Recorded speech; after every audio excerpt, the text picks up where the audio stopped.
I've read the police reports and feel ashamed, embarrassed, and hurt because that's not the person I am. Get me out of here! Use alcohol or drugs as an excuse for anything. However, alcohol was the main factor in this case. Thank you. Why did you call her after you were in jail? Because I... And I gotta tell you, it doesn't. I've read the police reports and feel ashamed, embarrassed, and hurt because that's not the person I am. Get me out of here, man! Get me the fuck out of here! No, man, get me out of here! Get me out of here, man! What the fuck you mean, nigga? Get me the fuck out of here! He's in court facing charges involving a minor. I can't mention the exact age due to platform rules, but it was clearly far below what any excuse could justify. He walks in appearing remorseful, blaming alcohol, and claiming he's changed. But when the judge brings up his behavior after the arrest, that composure collapses fast. That blurred moment at the start wasn't an editing error. It was the beginning of a full meltdown. Let's get into it. First and foremost, I'd like to apologize to the courts for appearing before them today. I'd like to apologize to the victim in this case. I'm not going to use alcohol or drugs as an excuse for anything. However, alcohol was the main factor in this case. But I take full responsibility for my actions because I chose to make the irresponsible decision, consuming too much alcohol than I could handle, causing poor, regretful choices leading to my incarceration. I've read the police reports and feel ashamed, embarrassed, and hurt because that's not the person I am. And I wouldn't be standing here today if I would have just been more responsible. I have 4 younger children that I've let down because of being locked away from them, missing out on watching them grow. Having to deal with that is a heartache alone. The only thing I can do now is work on myself while incarcerated, take advantage of all programs they offer, and become a better man and a better father, and not give up doing so. I have to make this my last time in jail, and I plan to. I'm sincerely remorseful to my victim in this case, letting her down when I was supposed to be a father figure in her life. I beat myself up over this every day. Over this, wishing I could take it all back. I just hope she can grow up in life and leave this in the past, and that it doesn't affect her future. Again, I'm sorry to everyone I caused pain to in this case. That apology was directed at the bench, not the victim. It sounded more like a request for leniency than an acknowledgement of harm. Shifting blame to alcohol doesn't carry weight in court, responsibility does. Calling himself a father figure only deepens the concern, given the context. It all feels rehearsed, carefully framed to look remorseful without actually confronting what happened, and the judge seems fully aware of that distinction. Thank you. Why did you call her after you were in jail? Because I was told by the detective I was allowed to. Okay. I didn't call her, I called my wife and she answered the phone. All right. And what contact did you have with her about retracting her statement or modifying her statement? It wasn't retracting. We talked about counseling, going to counseling and stuff, because that was something that they was talking about making them do, and something she said she didn't want to do. Well, trying to, whether directly contacting her or contacting her through your wife, was wholly inappropriate. And it was further evidence of you trying to take advantage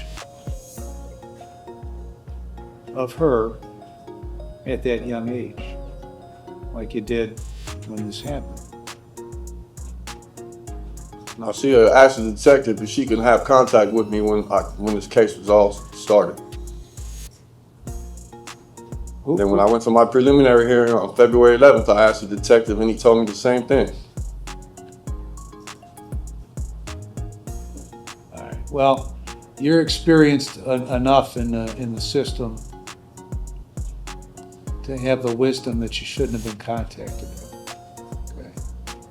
In talking to her, having about anything having to do with this case. So, you've in your statement you say you apologize to her, but then in the pre-sentence report you talk about how you don't believe you did everything you're accused of doing and wanted to take this to trial. What's that all about? I don't remember exactly what I said, Your Honor, but what I was saying was I don't have recollection of what happened the night of. So I wasn't admitting to, I don't know what happened. Now he's trying to balance admission with selective memory. That's not accountability, that's strategy. Saying you don't remember key details signals self-protection, not acceptance. In a case this serious, that undercuts any goodwill he might have built earlier. You can almost see the shift in the courtroom from listening to evaluating consequences. At that point, the tone changes and leniency becomes far less likely. So did you or didn't you do this stuff? Yes. And I got to tell you, it doesn't get much worse than this kind of stuff. I understand. And I would note in the record that in 2009 or 2010, you were sentenced to prison on a burglary, released on judicial release, and then returned to prison after a violation of the judicial release.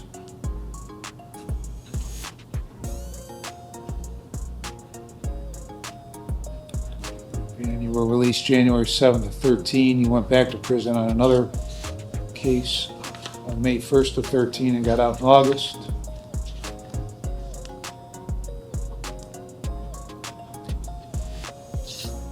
Went to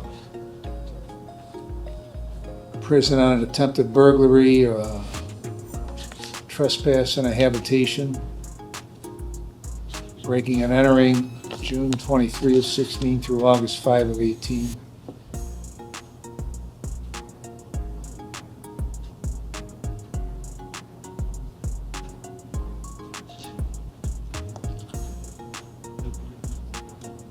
A whole bunch of theft offenses between that last prison sentence and where you are today. So you've had a lifetime of criminal activity, but none worse than what has occurred here. So I've reviewed the pre-sentence report and a victim impact statement. I've considered what you have said, what counsel has said, and I've also considered that they've made a joint recommendation of 96 months in prison.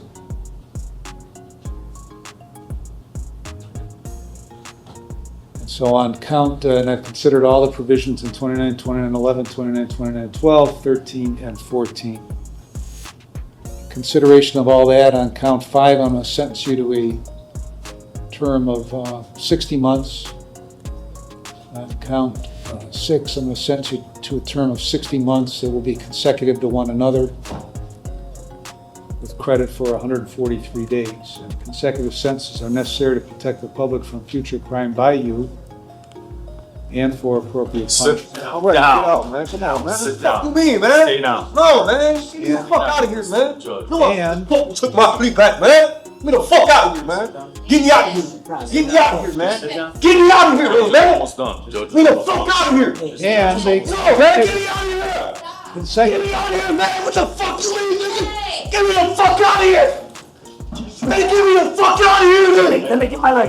Get me out of here, man. Just take him into the chair. Okay, we're in this chair. All right. We're listening tomorrow. Alright, man, stop touching me, man. I'm not doing shit, man. I'm not doing shit. Go. I'm not doing shit.